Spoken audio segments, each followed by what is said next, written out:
ان کی ڈسبرسمنٹ وقتی طور پہ رک گئی ہوگی، پیسہ ابھی تک آ رہا ہے وہاں سے، اور وہ ڈالرز اور پاؤنڈز میں آ رہا ہے، اور آپ کو پتہ ہے کہ پیسے میں کتنی طاقت ہے، اور ڈالر میں تو خاص طور پہ بہت طاقت ہوتی ہے۔ تو اسی فون سے ان کی ای میل جو ہے وہ ٹریس ہوئی ہے، اور کہتے ہیں کہ ان کو پھر چیک کرنے کے لیے جو کوئی ایک آدھ ای میل کی گئی، اور چونکہ پتہ بھی چل گیا تھا کہ یہ سارا انرتھ ہو گیا ہے، اور ای میل جب ان پہ ٹیسٹر کے لیے کی گئی تو ان کو پھر سمجھ آ گئی کہ اب ان ای میلز کو بلاک کر دینا چاہیے۔ آپ کو یاد ہوگا کہ آصف علی زرداری جو اس وقت صدر پاکستان ہیں، انہوں نے 2023 میں، جولائی 2023 میں ایک ٹی وی چینل کے انٹرویو میں یہ بات کہی تھی کہ پاکستان سے باہر جتنے یوٹیوبرز ہیں اور جو پاکستان کے خلاف پروپیگنڈا کر رہے ہیں اور عمران خان کو گلوریفائی کر رہے ہیں اور پی ٹی آئی کے جیت کی خبریں ایڈوانس میں دے رہے ہیں، ان سب کو پیسہ جو ہے وہ جمائمہ دیتی ہے، ان کی طرف جو ان پہ جو سرمایہ کاری ہو رہی ہے وہ جمائمہ کر رہی ہیں۔ تو اتنے بڑے بندے کی گواہی کیسے رد کریں؟ تو اس کا مطلب کہ یہ کمیونیکیشن تھرو ای میلز جو ہو رہی تھی وہ کچھ اسی طرح کی کمیونیکیشن ہی ہوگی کہ جس کو بالآخر بلاک کرنا پڑا، اور بلاک کرنے میں ہی عافیت سمجھی گئی۔ لیکن کیا بلاک کر کے معاملہ ختم ہو جائے گا، یا ہو جانا چاہیے؟ نہیں ہونا چاہیے اگر وہ پاکستان کے خلاف ہے تو۔ اگر پاکستان میں انتشار پھیلانے کے لیے اگر کوئی ایسا کی کمیونیکیشن تھی تو اس کو بلاک کرنے پہ معاملے کو ختم نہیں ہونا چاہیے، بلکہ اسے ایویڈنس کے طور پہ حکومت برطانیہ کے سامنے رکھے جانا چاہیے۔ وہ جتنی بھی انفلوئنشل ہیں، جتنا بھی اثر رسوخ ہے ان کا، ہمارے ملک سے بڑھ کر تو نہیں بات ہونی چاہیے۔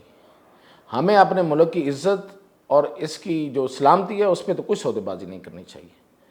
ہمیں بالکل کہیں کسی صورت میں ڈر کے نہیں بیٹھ جانا چاہیے۔ اب رہ گیا بات، اگلی بات کرتے ہیں کہ شیر افضل مروت جو ہیں وہ ان کے آنے سے کیا فرق پڑے گا۔ تو شیر افضل مروت اس سے پہلے بھی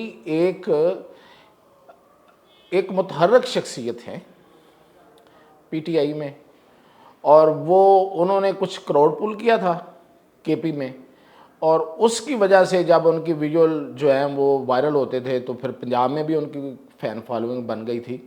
ان کی فین فالوئنگ تو تھی، اب کم بھی ہو گئی ہے ظاہر ہے، کیونکہ بہت سی چیزیں جب سامنے دوسرے مخالفین لے کے آئے اور ان پہ الزامات لگائے اور ان الزامات کے حق میں انہوں نے دلائل دیے اور ثبوت دیے، تو لوگ ظاہر ہے پھر افیکٹ تو ہوتے ہیں۔ جو فین فالوئنگ جو ہوتی ہے نا، یہ ہوا کی طرح ہوتی ہے، ایسے آ جاتی ہے ایسے چلی جاتی ہے زیادہ تر کیسز میں۔ کچھ کیسز میں تھوڑی دیر سٹے بھی کرتی ہے، جو کہ ابھی کی ہوئی ہے، آپ فوری طور پہ اس پہ فتویٰ نہ دے دیجئے گا۔ تو وہ جو فین فالوئنگ کی وجہ سے وہ بہت اوپر تھے، اور اس سے فائدہ بھی اٹھاتے رہے، انہوں نے بہت سارے فائدے اٹھائے۔ اب ان فوائد کو ہم کیوں گنیں؟ مخالفین کافی ہیں ان کی باتیں کرنے کے لیے۔ میں تو اس وقت یہ بات کر رہا تھا کہ پی ٹی آئی کے اندر جو اختلافات ہیں ان پہ کیا اثر پڑتا ہے، تو وہ بڑھ جائیں گے۔ دیکھیں، ان کے خلاف ہیں فواد چودھری، ان کے خلاف ہیں شبلی فراز، ان کے خلاف ہیں فردوس نقوی، اور بڑا گروپ عمر ایوب بھی ان کے خلاف ہے۔ ایک صرف اس گروپ میں جو پارلیمنٹ میں بیٹھا ہوا ہے، صرف ایک بیرسٹر گوہر ہے جو اس کو سپورٹ کر رہے ہیں، باقی سارے ان کے خلاف ہیں۔ اچھا، اور اب رہ گیا یہ ایک گروپ ہو گیا، گروپنگ دیکھیں ذرا، ایک یہ گروپ ہو گیا۔ اب چلے جاتے ہیں ہم واپس کے پی میں۔ کے پی میں ابھی آپ نے دیکھا کہ ایک منسٹر کو انہوں نے شکیل خان کو نکال دیا، اس کے سامنے اس کے پیچھے کھم ٹھوک کے کھڑے ہو گئے عاطف خان اور جنید اکبر خان۔ اب عاطف خان اور جنید اکبر خان جو ہے وہ بہت بڑا گروپ ہے، یہ بڑا اسٹرانگ گروپ ہے کے پی میں پی ٹی آئی کا، یہ پہلے بھی بہت اسٹرانگ تھا۔ شہرام ترکئی، آپ کو یاد ہوگا کہ ان دونوں کو حکومت سے نکالا گیا تھا جب وزیر اعلیٰ تھے وہ پرویز کھٹک، تو عمران خان کے کہنے پہ نکالا گیا تھا، پھر عمران خان نے خود ان کو واپس لے کے آنا پڑا، ان کو خود ملاقات کر کے واپس لانا پڑا، اتنا اسٹرانگ گروپ ہے وہ، یعنی کہ عمران خان کو جھکنا پڑا ان کے سامنے۔ اب وہ اس کے مخالف ہے، یعنی کہ علی امین گنڈا پور کے خلاف ہے۔ اب علی امین گنڈا پور کیا بیچتے تھے؟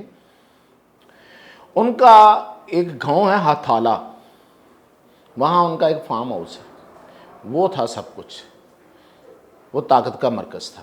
فیض صاحب بہت سارے کام اس فارم ہاؤس میں کرتے تھے، بہت سے لوگ وہاں پہنچائے جاتے تھے۔ یہ تھی اصل طاقت علی امین گنڈا پور کی۔ اور فیض کے جانے کے بعد تو بہت سے لوگ بے فیض ہو گئے، ان کے ہاتھ میں کچھ نہیں رہا، جو چمتکار دکھاتے تھے وہ ختم ہو گیا۔ وہ ہاتھ ایسے کر کے اپنے جادو شادو دکھانے کی کوشش کرتے ہیں، لیکن ہاتھ سے نکلتا ہی کچھ نہیں ہے، کیونکہ فیض ختم ہو گیا، پیچھے سے نکل گیا۔ تو اب یہ عاطف خان گروپ جو ہے یہ گرائے گا علی امین گنڈا پور کو، اور یہ میں آپ کو بتا رہا ہوں کہ یہ اختلافات جو ہیں وہ کم نہیں ہوئے، وہ بڑے ہیں۔ تو سب سے پہلا کھڑاک اور بڑا کھڑاک، پہلا تو نہیں خیر لیکن بڑا کھڑاک جو آپ کو نظر آئے گا وہ کے پی میں آئے گا، اور وہ علی امین گنڈا پور کے خلاف ایک مضبوط محاذ بن کے اس کو گرائیں گے، اور اس کو کوئی نہیں روک سکے گا۔ اور جو گروپنگ ہے وہ شاندانہ گلزار ایک طرف ہیں، اور جو سواتی گروپ ہے، اور وہ انہوں نے پنجاب میں میاں اسلم اقبال کو لیا ہوا ہے، اور مخالف یہاں پہ حماد اظہر ہیں۔ حماد اظہر کو دوبارہ کہا گیا پریزیڈنٹ بننے کے لیے کہ سنبھالو آپ پنجاب کی صدارت، لاہور کا صدر ان سے چھین لیا گیا ہے، حماد اظہر کیسے آئے گا سامنے؟ اب اگر شیر افضل مروت جو ہے وہ جلسے کے لیے وہاں سے چلتا بھی ہے تو کیا کر لے گا بھائی؟ کتنے لوگ وہاں سے لے کے چل پڑے گا؟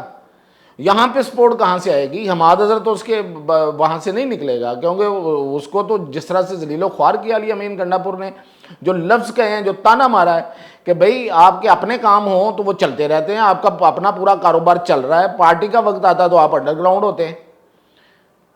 تو یہ اتنا بڑا تانا تھا کہ وہ بیچارہ سہار ہی نہیں سکا، اور اس نے ریزائن کر دیا، اور پھر اس سے پنجاب کی لاہور کی صدارت اس کے بندے سے واپس لے لی تھی پہلے۔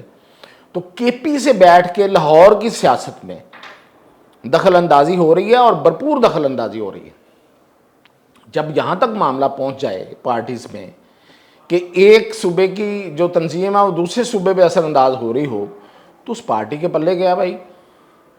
تو اس لیے شیر افضل مروت سے ملاقات کریں یا کسی سے بھی کریں، کسی کو سہارا دینے کی کوشش کریں، اب یہ اختلافات ختم ہونے والے نہیں، یہ جھڑ پکڑ چکے ہیں اور یہ شدید ہو چکے ہیں، اور اس کے نتیجے میں آپ کو خرابی نظر آئے گی، شاید ہی سدھار نظر آئے، کیونکہ خان صاحب تو اندر ہیں، اور جو امید تھی، جو پیچھے بیٹھ کے جو روح تھی اس سارے یوٹوپیے کی جو کھڑا کیا گیا تھا لوگوں کے سامنے، وہ فیض صاحب تو وہ تو نکل چکے۔ تو یہ ہے آج تک کی کہانی، مزید اپڈیٹ انشاءاللہ آپ کو کرتے رہیں گے۔